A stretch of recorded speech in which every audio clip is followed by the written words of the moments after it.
네, 오늘은 창세기 10장 15절부터 32절까지 구약 성경 13쪽입니다.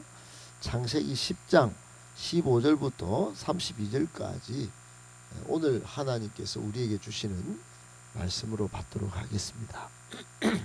15절부터 한 절씩 32절까지 읽도록 하겠습니다.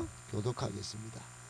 가나안은 장자 시돈과 헷을 낳고 또 여부서 족속과 아모리 족속과 기르가스 족속과 히위 족속과 알가 족속과 신 족속과 알와 족속과 스말 족속과 하마 족속을 낳았다. 이후로 가나안 자손의 족속이 흩어져 나아갔더라. 가나안의 경계는 시돈에서부터 그라를 지나 가사까지와 소돔과 고모라와 아드마와 서보임을 지나 라사까지였더라. 이들은 함의 자손, 각기 자손 족속과 언어와 지방과 나라대로였더라. 셈은 에벨 온 자손의 조상이요 야벳의 형이라.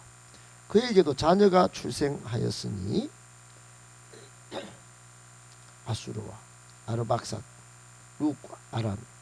아람의 아들은 우스와 훌과 게델과 마스며 에벨을 낳았습니다. 에벨은 두 아들을 낳고 하나의 이름을 벨렉이라 하였으니 그때에 세상이 나뉘었으며 벨렉의 아우의 이름은 욕단이며 알모다 셀렙과 하살마웻과 예라 하도람과 우살과 디글라와 스바와 오빌과 하윌라와 요밥을 낳았으니 이들은 다 욕단의 아들이며 메사스부터 스발로 가는 길의 동쪽 산. 이들은 셈의 자손이 그 족속과 언어와 지방과 나라대로였더라. 이들은 그 백성들의 족보에 따르면 노아 자손의 족속들이요 홍수 후에 이들에게서 그 땅의 백성들이 나뉘었더라. 아멘. 할렐루야. 반갑습니다. 하나님의 은혜가 오늘도 풍성하게 여러분의 삶 속에 깊이 또 충만하게 역사하시기를 예수님의 이름으로 축복합니다. 아멘. 오늘 본문의 말씀 족보에 관한 말씀인데 오늘 본문에도 교훈의 말씀이 있습니다. 세 가지로 정리해서 묵상하고 기도하도록 하겠습니다. 첫 번째, 가나안을 통해 여러 민족이 번성한 것도 하나님의 축복의 결과입니다. 가나안을 통해 여러 민족이 번성한 것도 하나님의 축복의 결과입니다. 여러분 족보에 대해서 어제 말씀드렸는데 성경에 족보가 많이 나옵니다. 특별히 창세기에도 족보가 여러 장에 걸쳐서 나옵니다. 성경에 나오는 족보는 우리 일반 족보와 큰 근본적인 차이가 있죠. 어제도 말씀드렸다시피 일반 족보는 한 집안의 혈통을 쭉 기록한 것입니다. 그런데 성경에 나오는 족보는 하나님의 일하심의 역사예요. 하나님이 구원을 어떻게 이루어 가시고 또 일반 보편 세상 가운데 어떻게 역사하셨는지 하나님이 일하신 그 역사를 기록한 것, 그게 족보로 나타나 있으니 일반 한 가문의 혈통을 알려주는 족보와는 완전히 다른 하나님의 세계, 또 인류 역사의 세계, 하나님 나라의 역사인 것입니다. 여러분 오늘 본문에 10장 6절 이하부터 20절까지는 함의 자손들 이야기입니다.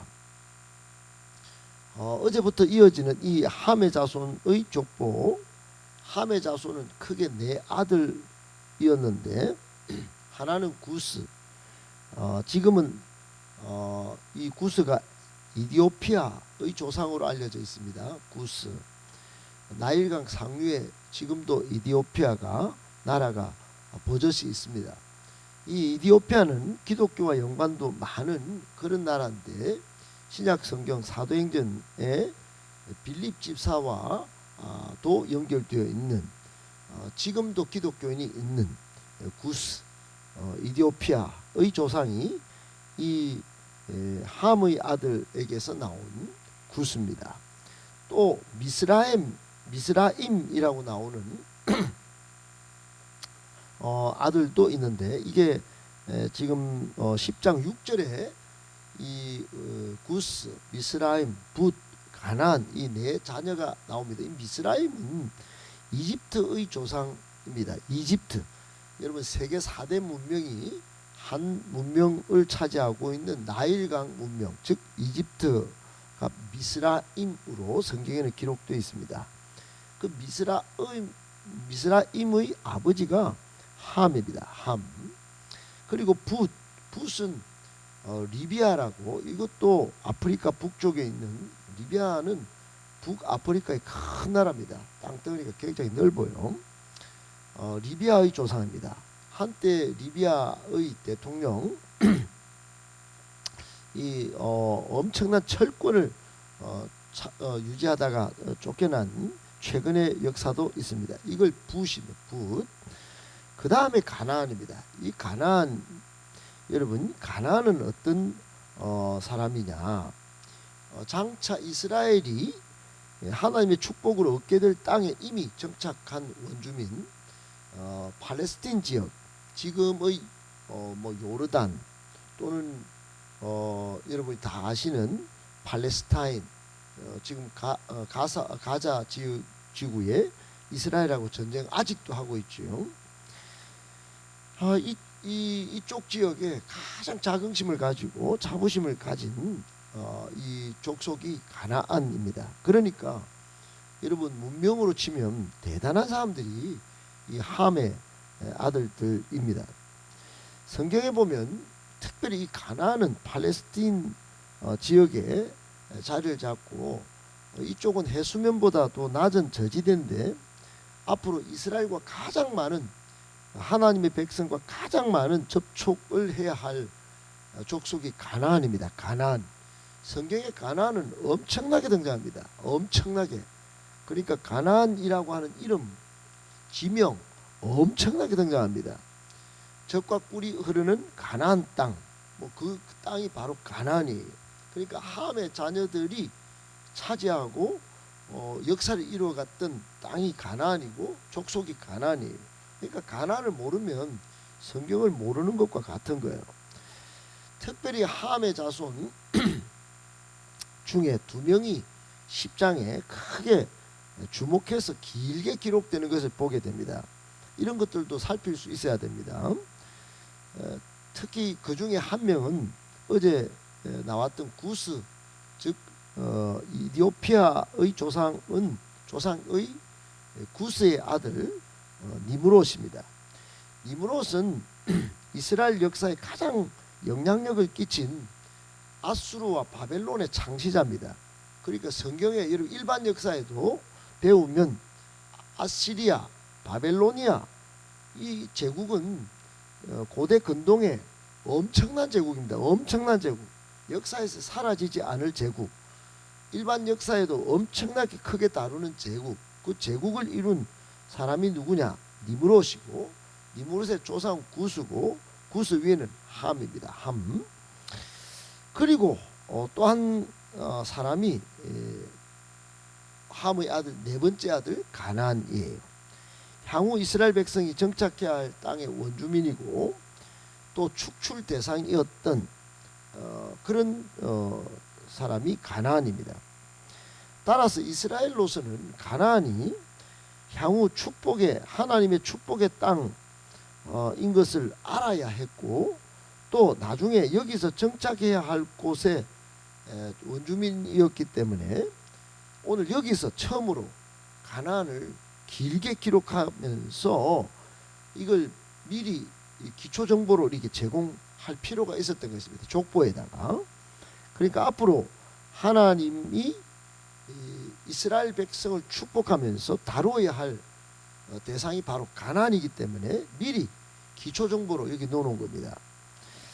오늘 우리에게 주시는 교훈이 뭘까요? 비록 이 가나안이 축출 대상이고 많이 불편하게 접촉해야 할 대상이지만 이렇게 하나님의 이 가나안을 아주 길게 다루는 이것도 결국 가나안이 하나님의 축복으로 가나안 땅에 정착한 그런 번성한 그런 사람들이다 하는 것을 보여준과 동시에 우리도 불편하고 힘든 환경으로 나중에 가나안을 맞닥뜨려서 싸워야 할 그런 상황이 나온다 하더라도 이런 대상, 이런 사람, 이런 존재, 이런 환경이 있다 할지라도 오히려 그곳이 하나님의 역사 가운데는 나에게 주실, 우리 가정에 주실, 우리 교회에 주실 축복의 땅일 수도 있다 하는 것을 기억해야 합니다.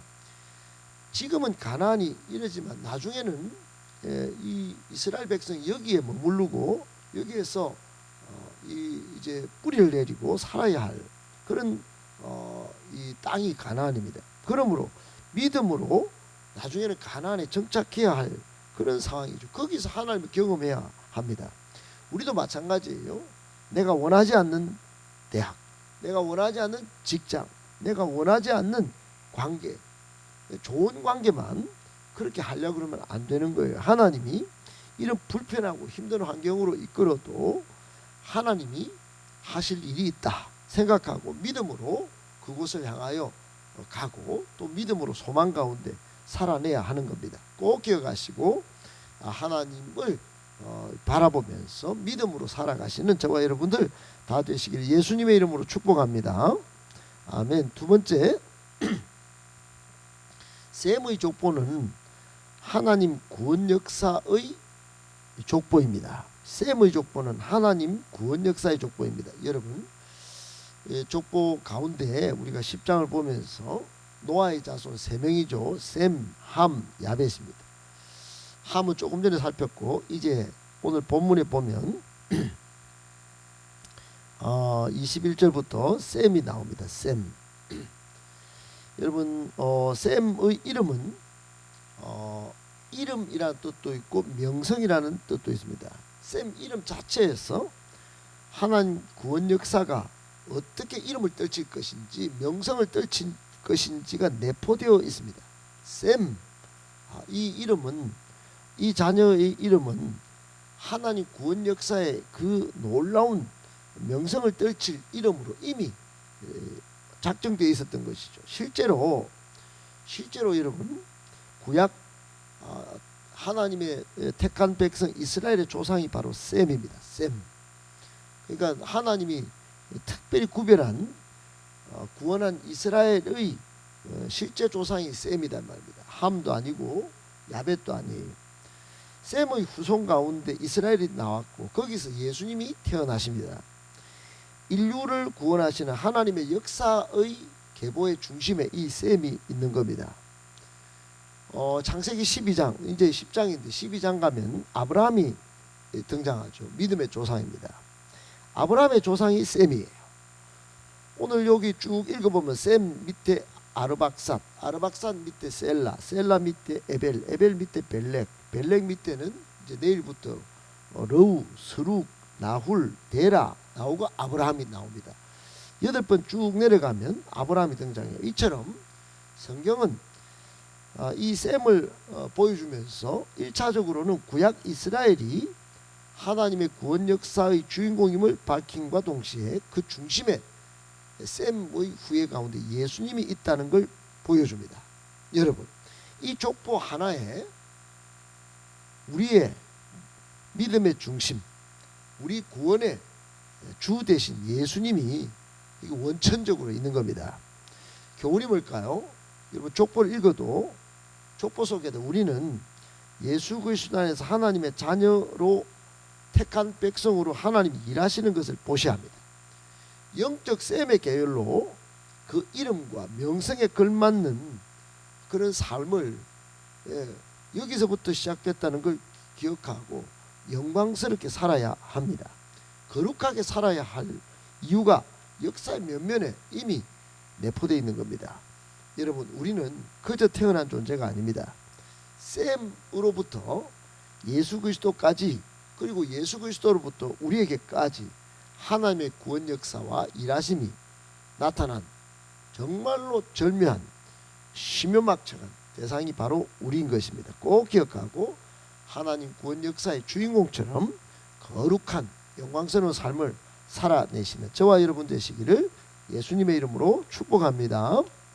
아멘. 마지막 세 번째, 하나님이 쓰시는 역사에 귀 쓰임 받는 존재가 되어야 합니다.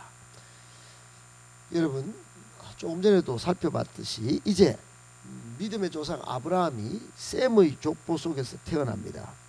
그리고 우리 구원의 주님 되신 예수님도 셈의 족보에서 태어납니다. 셈은 말이죠, 하나님을 떠난 함과는 다른 면모를 보입니다. 함은 앞으로 역사 가운데 하나님을 떠난 존재로 등장할 겁니다. 근데 셈은 하나님을 떠나지 않고 하나님의 구원 역사를 이루어내는 역사의 주인공이 됩니다. 그러니까 여러분 아르박삿부터 쭉 히브리 민족의 조상인 아브라함까지 쭉 이어져서 결국 예수님까지 이어지는 이 놀라운 셈의 족보. 여러분 셈은 나중에 메소포타미아 지역에 정착해서 매 순간 하나님의 역사의 주역들로 성장하게 됩니다. 메소포타미아 지역은 인류 문명의 발상지입니다. 가장 중요한 모든 문명이 메소포타미아 지역에서 거의 일어났다고 보면 됩니다. 어떻든 셈의 족보는 하나님이 쓰신 역사에 귀 쓰임 받는 족보로 등장하게 됩니다. 아울러 여러분 벨렉이라고 오늘 25절에 그때 세상이 나뉘었다고 그랬죠. 내일 살피게 되겠지만 내일 이후로 바벨탑 사건으로 언어가 혼잡하게 되고 인류가 분산하게 되는 그런 기초적인 언급이 벨렉에서부터 나옵니다. 사람이 하나님과 같이 되려고 했다가 흩어지게 되는, 그래서 언어가 이렇게 많이 생기게 된 그런 원천 정보도 여기 있습니다. 어떻든 여러분 교훈이 뭐냐, 우리도 하나님이 쓰시는 그런 귀한 사람이 되어야 한다는 겁니다. 우리는 역사적 인물이지 그저 한번 왔다가 가는 그저 그런 존재가 아닌 것입니다. 하나님이 쓰시는 역사에 귀 쓰임 받는 금그릇 같은 존재, 그런 존재로 우리가 거듭나야 합니다. 이를 위해서 양육받고 끝까지 주님 오시는 그날까지 하나님의 말씀으로 또 기도로 잘 준비되면 하나님의 때에 하나님의 방법으로 이 귀한 역사에 쓰임받는 존재가 된다 하는 거 꼭 기억하시고, 여러분 항상 자신을 잘 다듬어 하나님 손에 붙잡혀 쓰임받는 귀한 존재 다 되시기를 예수님의 이름으로 축복합니다.